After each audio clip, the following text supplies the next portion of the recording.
Сайн байцгаана уу? Та бүхэндээ өнөөдрийн мэндийг хүргье.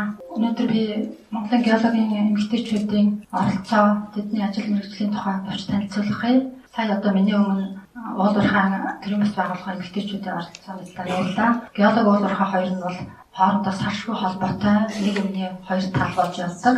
Тэгээ өнөөдөр би геологч эмэгтэйчүүдийн тухай танилцуулах хийж байна. Одоо эхлээд би Монголын геологийн эмэгтэйчүүдийн холбооныхоо тухай товч мэдээлэл өгье. За манай Монголын геологийн эмэгтэйчүүдийн холбоо нь 2014 оноос байгуулагдаад үйл ажиллагаагаа явуулж байгаа.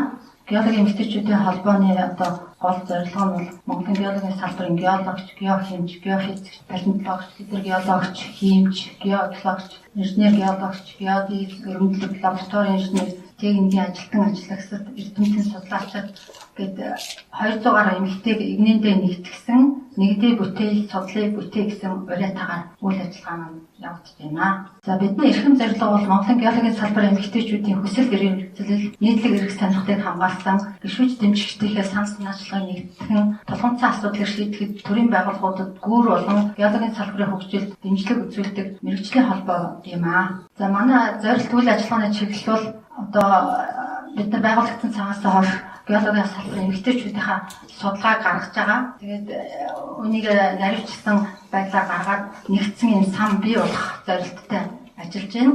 Геологийн салбарын талаарх төрийн бодлого, хууль эрх зүйн шинжилэлт өөрчлөлтөнд гишүүд дэмжигчдийнхээ санал санаачлагыг бас тусгаж оруулах гэсэн зорилттой байдаг. Мөн мэргэжлийн мэргэсэн ахмад геологч эмэгтэйчүүдийн туршлагыг залуу одоо дунд үеийнхэнтэй өвлүүлэх, харилцан туршлага солилцох, мэргэжлийн бус холбоодууд одоо жишээлбэл ялангуяа гадаадын одоо ижил төстэй тийм мэргэжлийн холбоотуудтай хамтран ажиллах, туршлага солилцох гэдэг ажил маань бидний бас гол чиглэл болж явдаг.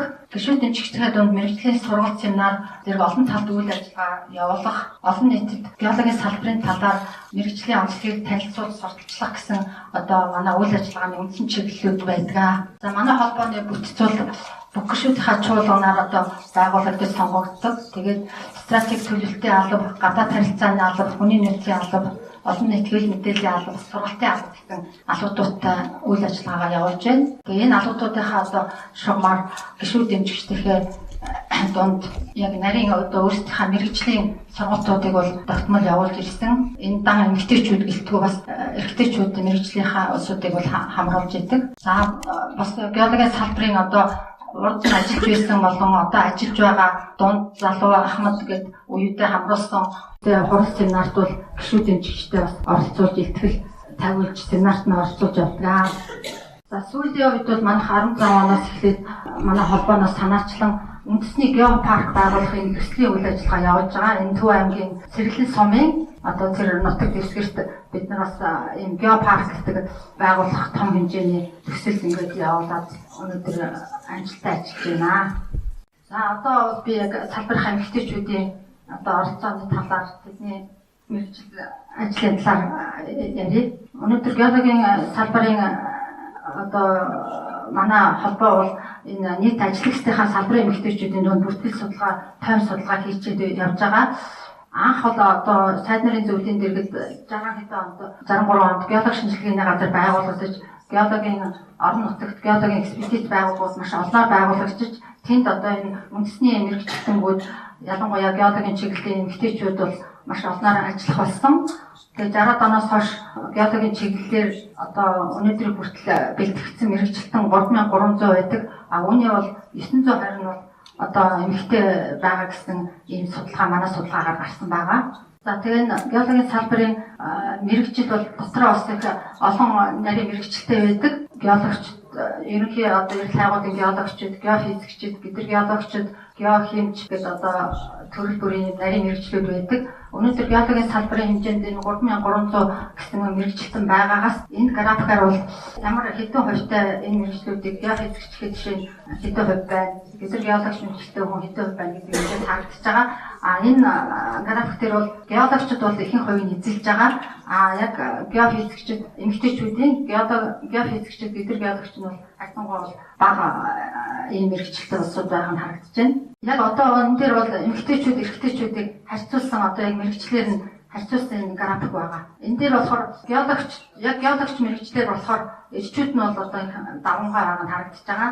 Эмэгтэйчүүд нь бол энэ дээр геофизикч, геохимч одоо ийм мэрэгчлэр бол харьцангуй эрэгтэйчүүдтэй ойролцоо байгаа. Тэгээ энэ яагаад гэвэл манай энэ геологийн мэрэгчлийн яг эрэл хайгуулын чиглэлээр бол эмэгтэй хүмүүс бол мэрэгжил эзэмших нь ховор бага байгаа нь ямар учраас гэвэл мэрэгчлэлтэй холбоотой. Яг геологийн мэрэгжил эзэмшсэн эмэгтэйчүүд болохоор яг хөдөөхээр байнга олон сараар гэр орносоо хол явдаг учраас эмэгтэй хүмүүс бас тэр мэрэгжлийг сонгох нь зөв. Харин энэ геохимч геофизик нь болохоор арай суурин ажил хийдэг болохоор эмэгтэйчүүд энэ мэрэгжлийн арай давангаа эзэмшээд байдаг ийм юу харагдаж байгаа дүр зураг эндээс.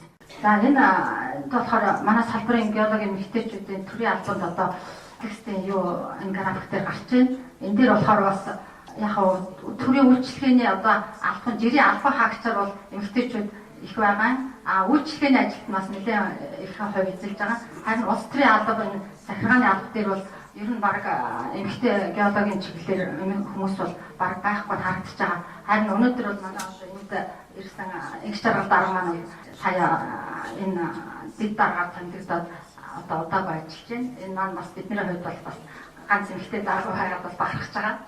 За энд яг геологийн мэрэгчлэнүүд одоо зөвлөх инженер, мэрэгсэн зөвлөх инженер гэсэн энэ зэрэг олгодог. Тэгээ энэ дээр болохоор бас эмэгтэйчүүдийн эзлэх хувийг харуулсан байна.